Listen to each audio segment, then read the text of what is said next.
Saya sudah buka data berbagai negara, ya. India turunnya sekitar 17% dan diperkirakan tumbuhnya akan 17%. Jadi semasa pandemi itu puncaknya mereka turunnya 17% gitu ya. Jadi nanti akan naik lagi 17%. Demikian pula negara-negara lain. Jadi imbang begitu angkanya. Begitu turunnya segini dia akan naiknya segini gitu. Seperti ada hukum hukum gaya begitu ya.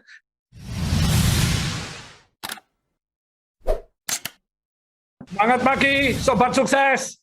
Pada hari ini kita berbahagia sekali, Profesor Renald Kasali, PhD, dapat meluangkan waktu untuk memberikan pencerahan bagaimana mengenai perekonomian di era digital transformation ini ya. Ini terima kasih sekali Profesor Renald Kasali yang telah meluangkan waktunya di tengah kesibukan Bapak yang sangat luar biasa ini ya. Mohon maaf agak macet-macet di jalan. Iya, ini berbagi kepada para entrepreneur, milenial, dan generasi Z ya. Ini Profesor Renald prestasinya luar biasa nih, banyak sekali ya. Bapak mendapatkan piagam penghargaan Satya Lencana, Karya Satya ya, 10 tahun dari Presiden Republik Indonesia. Mestinya sudah 30 tahun hari ini. Wah, luar biasa. Harusnya udah 30 tahun. Iya. Dan juga Bapak Writer of the Year 2018 ya dalam IKAP Award ya. Dan juga hampir semua buku yang ditulis oleh Profesor ini menjadi bestseller. Itu luar biasa sekali ya. Beliau Bapak menjadi guru besar Fakultas Ekonomi dan Bisnis di Universitas Indonesia ya. Profesor Renald juga salah satu profesional manajemen guru terbaik di dunia. Ini Prof merupakan satu-satunya yang mewakili Indonesia pada World Top 30 Management Professionals yang dirilis oleh lembaga research The Global Gurus pada tahun 2018. Ini luar biasa sekali, Prof, prestasi-prestasinya. Dan tentunya masih banyak lagi. Kalau saya sebut, nanti kita podcastnya cuma nyebut prestasinya Prof aja ini nanti. Jadi, saya sangat tertarik ya dengan Profesor Renald yang menulis buku Change pada tahun 2005 ya. Ini sangat terkenal dan merubah mindset banyak orang karena memang dunia ini kan terus berubah ya Prof ya. Perubahan sendiri adalah sesuatu yang tidak bisa dihindari apalagi di saat pandemi. Nah, tentunya Profesor bisa kasih kiat-kiat kepada para milenial Gen Z ya yang biasanya kalau melihat suatu perubahan itu lebih banyak yang membuat analisa-analisa atau menyalahkan berbagai pihak tanpa melakukan apa-apa gitu. Diri sendiri nggak berubah gitu. Menurut Profesor bagaimana ya, Prof? Ya, perubahan ini kan semakin cepat, semakin hari, sehingga kemudian terbelah oleh yang namanya disrupsi. Analisis ekonomi makro saja tidak cukup untuk membuat kita bisa melihat ke hari esok.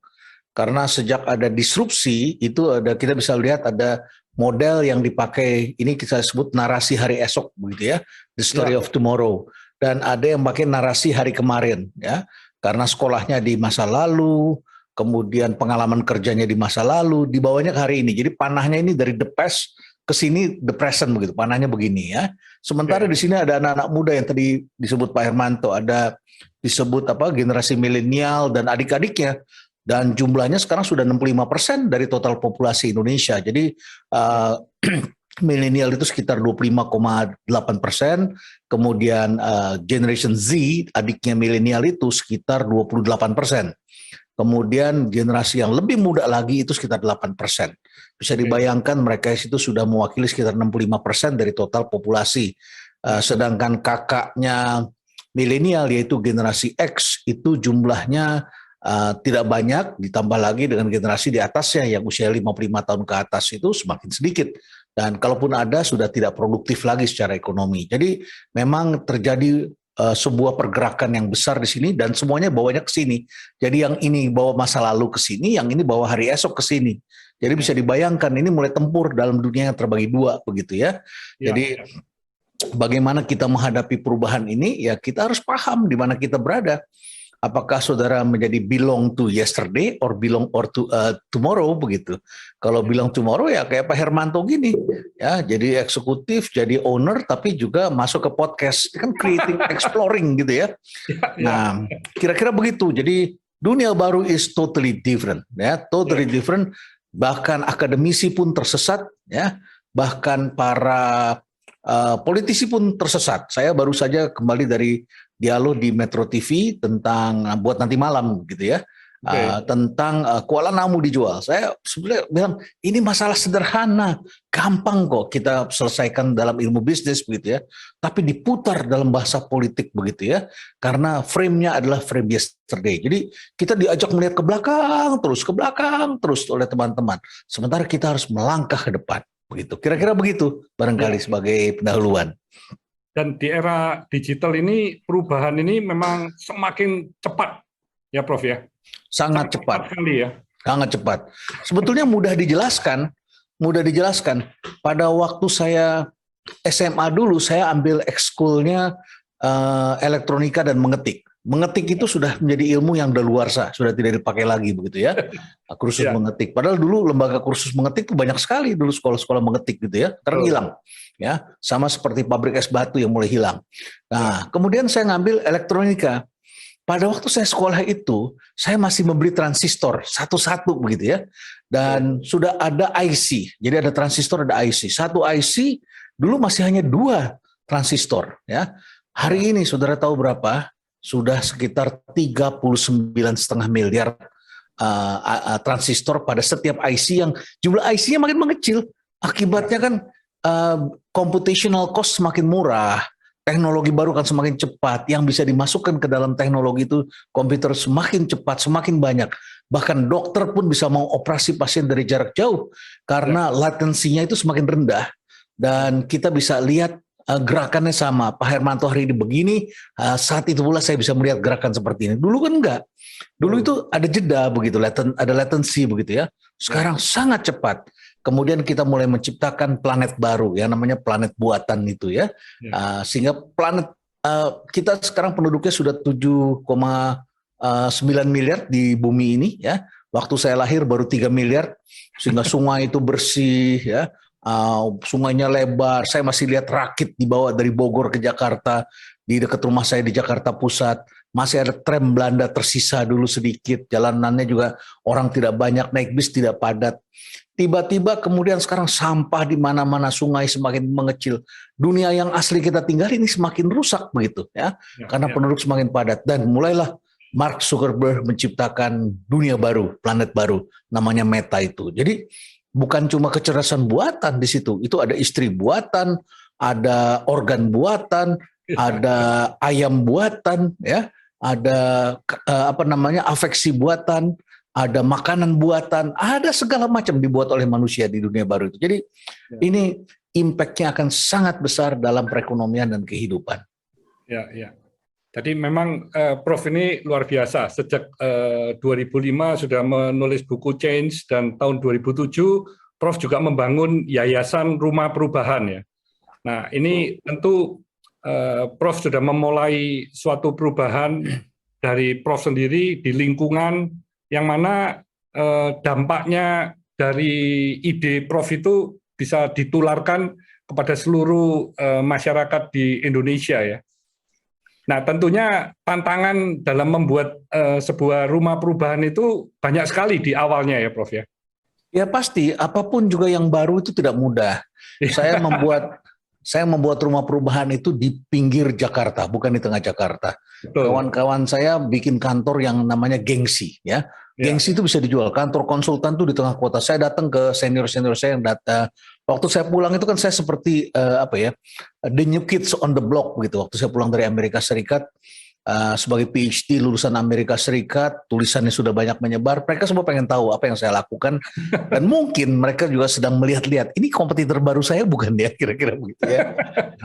Nah, mereka semua menunjukkan kantornya di sekitar Sudirman Tamrin, namanya Segitiga Emas. Begitu saya masuk kantornya, itu image yang mereka bangun.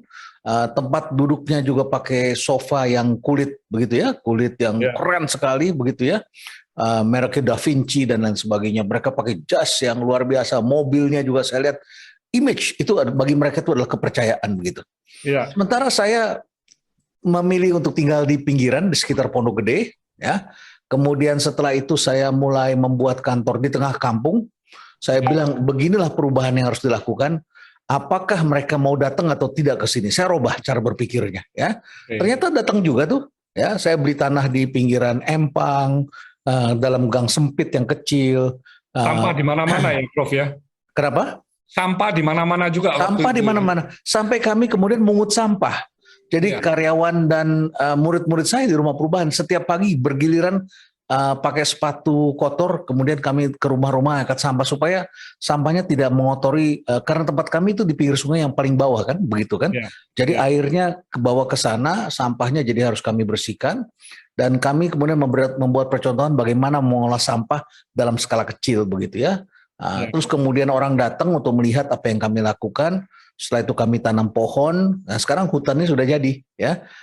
Pohon yang saya tanam, pohon jati yang dulu saya tanam itu sekarang sudah besar-besar dan sudah ada rumbai-rumbai pohon dari Pancasona yang kalau dilihat itu sudah mulai ada sinar-sinar warnanya dan menjadi habitat musang, menjadi habitat segala macam hewan satwa-satwa yang sudah hampir punah. Sekarang kami bikin hutan bambu Pak di sini yang di bawahnya kami taruh fiber optik. Jadi kami bisa tetap menggunakan teknologi modern, tetapi ada hutan bambunya. Hanya bedanya dengan Arashimaya, bambunya saya kasih bambu Indonesia warna-warni. Karena Indonesia ada bambu hitam, bambu kuning, bambu orange, bambu putih kami punya, ya, bambu gombong yang seratnya bagus itu, ya. Ada bambu ampel dan warna-warni. Jadi kalau masuk di hutan bambu kami nanti bisa kelihatan warna-warni itu. Wah keren itu, nanti bisa banyak orang-orang yang sekarang banyak sosial media yang suka foto-foto. Ya, kita akan siapkan, tapi kalau mau datang ke sini harus sifatnya private supaya alamnya tidak rusak. Iya Pak, dan memang bisa menjadi salah satu tujuan wisata seperti yang di Jepang itu ramai sekali itu ya. Ya ramai sekali, Arashimaya itu Arashimaya, biasa, dan akhirnya daerahnya juga berkembang hidup, ada depotnya, ada jual-jual oleh-oleh, souvenir, macam-macam ya. Ya betul. Jadi di sini akhirnya saya kerjasama dengan para pengembang hutan bambu. Ternyata sudah ada, mereka membuat cuka bambu. Nanti masyarakat bisa mencoba cuka bambu buatan mereka. Jadi saya tidak buat lagi teh bambu, ya. Kemudian apalagi ya, sepeda bambu, ya. Dan sebagainya. Jadi buatan kawan-kawan ini saya taruh di sini nanti supaya displaynya di sini dan saya bisa membantu kehidupan mereka. Ya. Tadi Prof juga sempat singgung mengenai disrupsi ya. Ini Prof ada bukunya yang disruption itu kan juga bagus sekali. Jadi saat ini kan sudah terjadi di mana-mana persaingan bukan hanya dengan perusahaan sejenis ya Prof ya. Ya betul. Jadi, itu luar biasa sekali. Saya bisa berikan contoh yang paling gampang begitu ya. Bagaimana BCA sekarang sedang berjaya, tetapi kita nggak tahu apakah masih ada BCA kira-kira 5 tahun, 10 tahun lagi dari sekarang. Tiba-tiba yang masuk yang buka bank itu adalah tukang ojek. Ya. Tiba-tiba ojek ini menjadi besar, tidak punya kendaraan sama sekali, tiba-tiba mempunyai bank namanya Bank Jago begitu. Lawannya kan berarti bukan dari dunia perbankan, Bank Jago itu. Dan dia membuat model bank yang benar-benar light assets gitu ya, asetnya intangibles, robot gitu ya. Kemudian kita lihat lagi hal-hal yang lain begitu ya, alat pembayaran. Alat pembayaran saat ini 70% adalah non-bank, ya. Alat pembayaran itu izinnya dari BI. Sekarang yang besar itu kan ada OVO, ya, ada Shopee Pay, ada GoPay, ya. Itu kan non-bank semua. Kemudian dari telekomunikasi ada Link Aja, begitu ya, punyanya Telkom. Dan sekarang Pos punya Postpay. Coba bayangkan. Yang besar di perbankan tinggal Mandiri, ya. Mandiri Payment, e-paymentnya Bank Mandiri. Jadi 70% dikuasai oleh non-bank saat ini. Jadi memang persaingan baru ini bukan berasal dari industri yang sama. Jadi teknologi dunia digital ini merubah segalanya jauh lebih cepat ya. Iya, menjadi lebih cepat. Tadi karena transistor tadi ya, menjadi 39,5 miliar itu per IC, jadi kecepatannya luar biasa, bisa profiling dengan cepat. Sementara kalau bank kan kita mau urus kartu kredit 2 hari paling nggak. Ada yang seminggu kartu kredit ya. Belum lagi kirimnya ke kita 3 hari begitu. Profilingnya dia pakai know your customer, dia minta rekening bank kita, dia minta ini.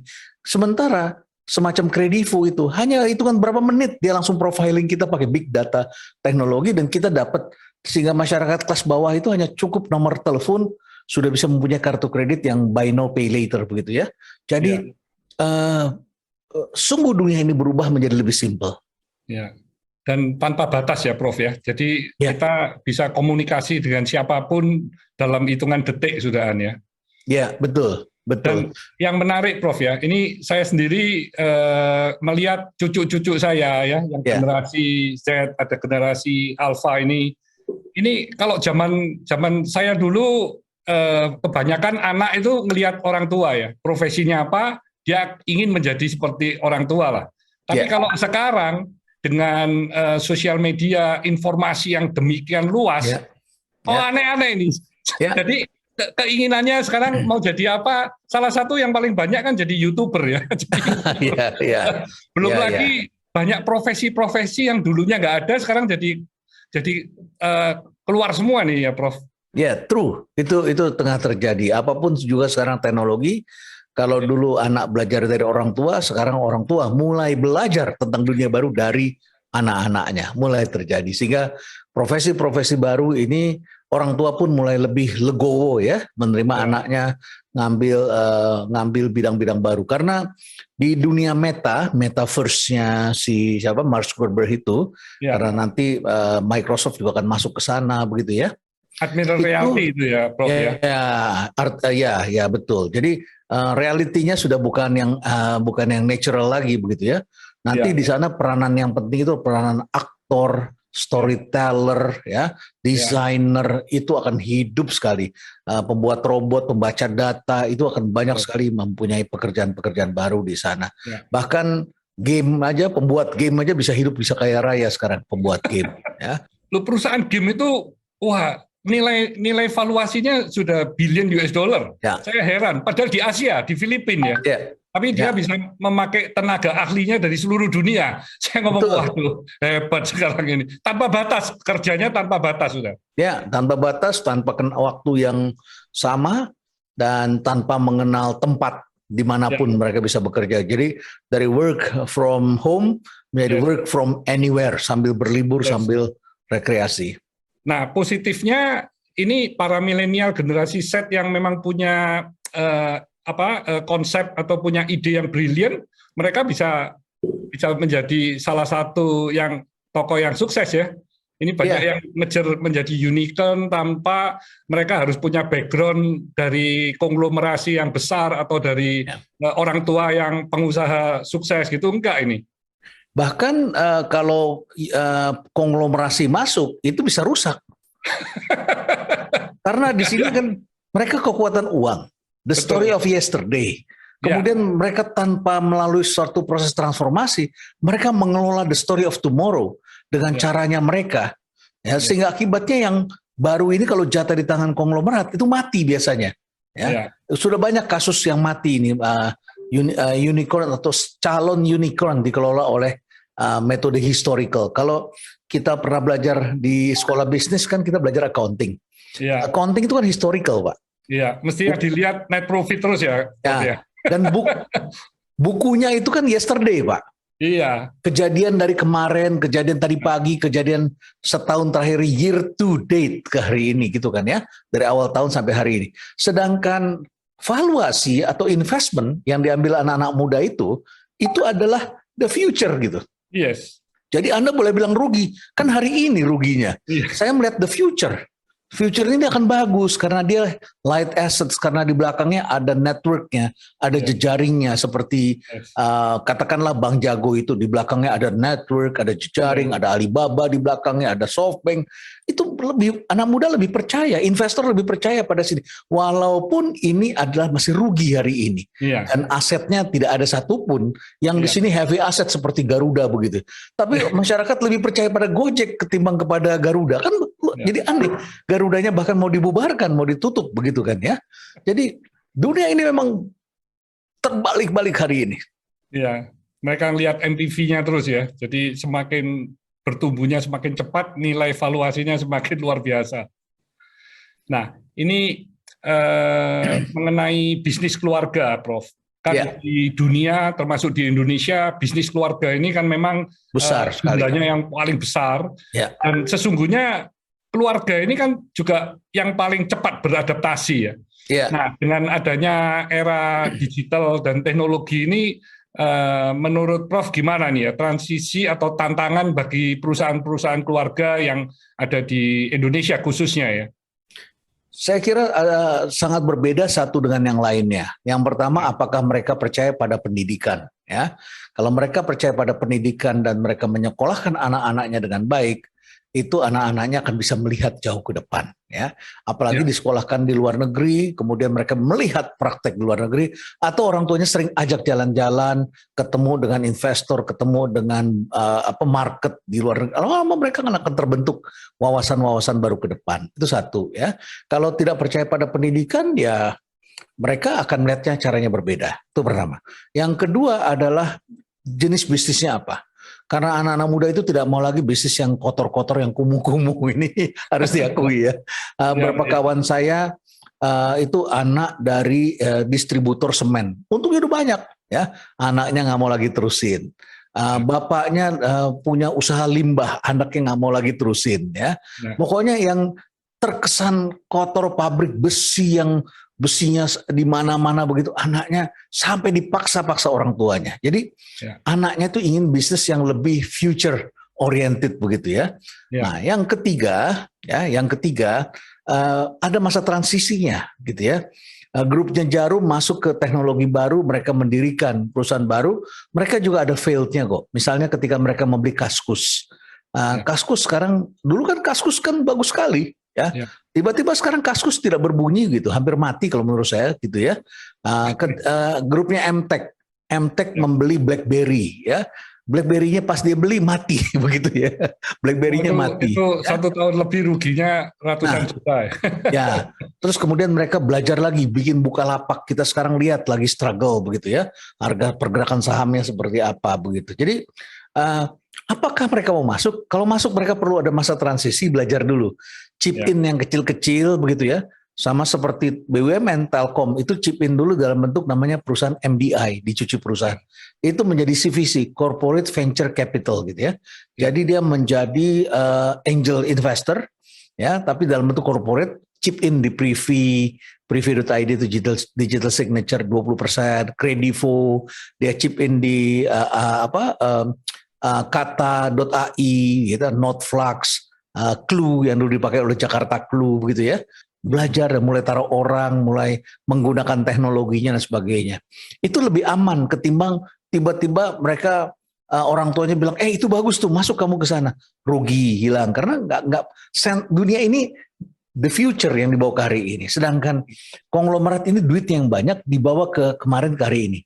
Jadi lebih baik dia mendingan bikin corporate venture, dia membiayai ekosistem startup itu yang kira-kira menjanjikan masa depan, dia biayai, biarkan anak-anak muda itu membesarkan perusahaan itu, bikin perjanjian nggak boleh berhenti.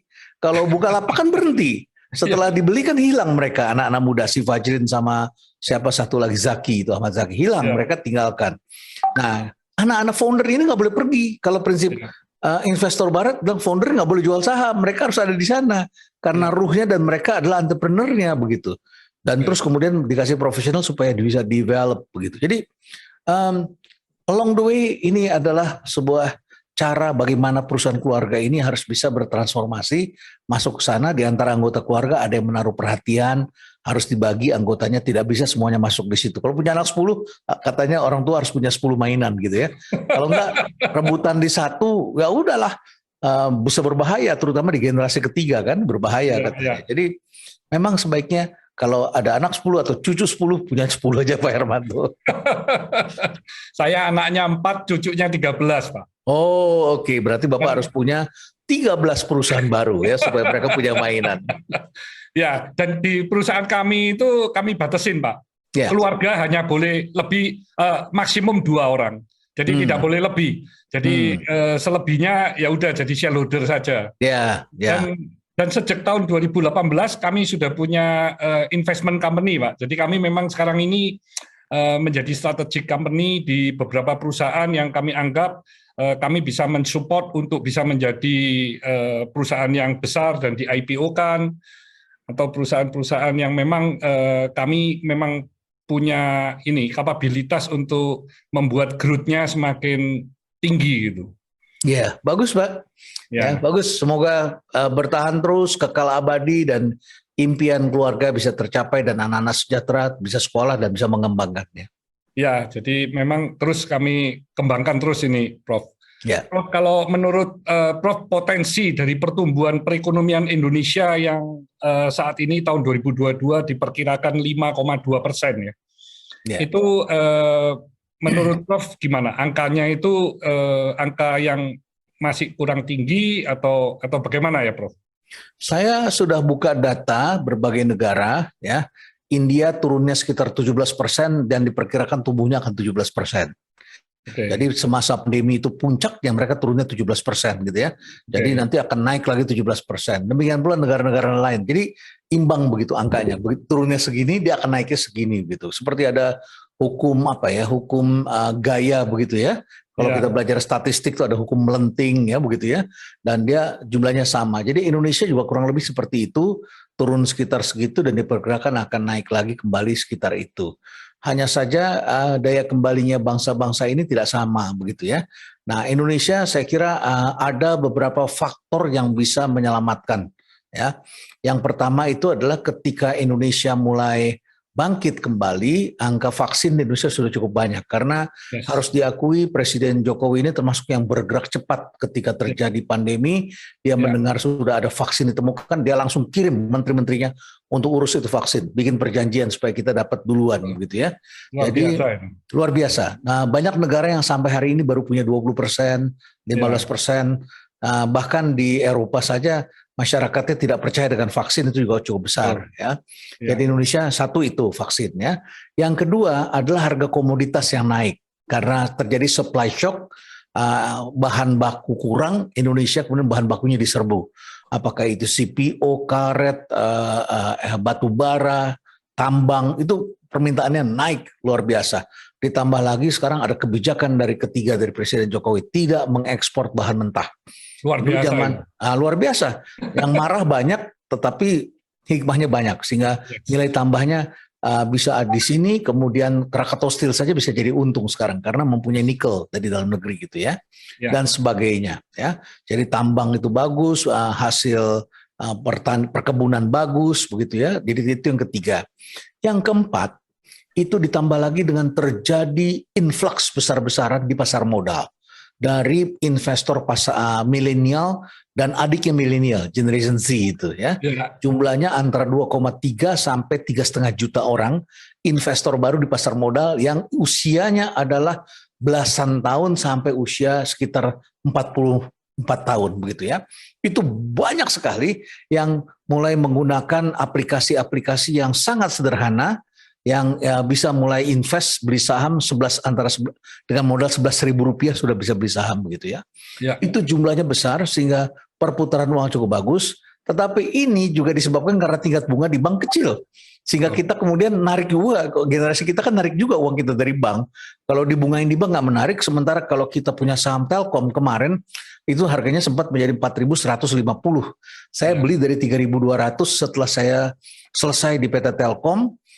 Saya sudah boleh beli sahamnya PT Telkom, saya beli karena akan ada go public begitu ya, anak perusahaannya, jadi saya beli harganya naik begitu ya. Bank Jago harganya naik dari harga 2.000-an menjadi sekitar 16.500 begitu ya, dari awal tahun ke akhir tahun. Gimana tuh Pak bisa seperti itu? Banyak saham-saham yang menarik dan hari ini masih ada 51 perusahaan yang antri akan go public, termasuk boba, minuman boba itu aja go public begitu ya.